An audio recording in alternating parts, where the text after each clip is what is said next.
Hello brothers and sisters, welcome back to your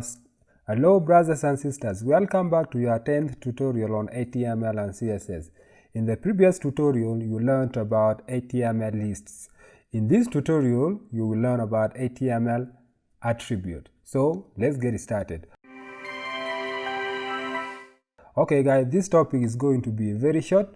I will be very brief here. The attribute in HTML provide additional information about HTML element.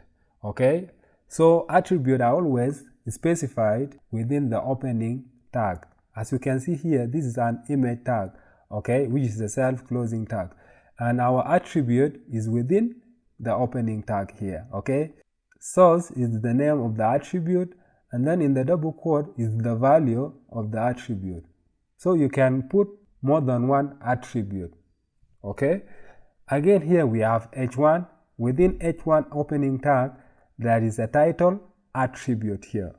Okay, and then again in the p tag we have a style attribute.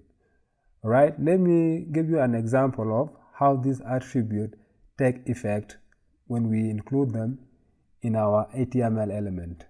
Okay, so before I put something here, let me write a text here.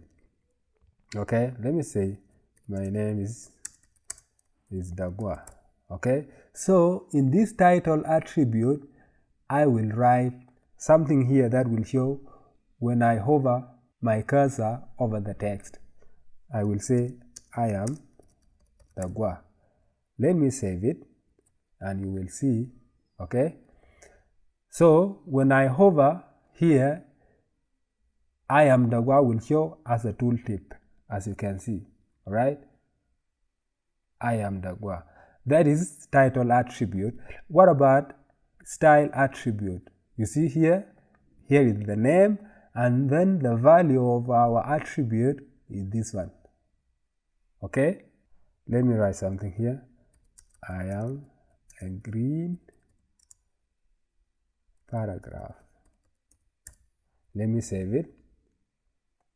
You can see the paragraph displays in green. Okay, actually now I am slowly introducing you to CSS. So in the next tutorial you will learn about HTML styles. So I will see you there. That's all for this tutorial.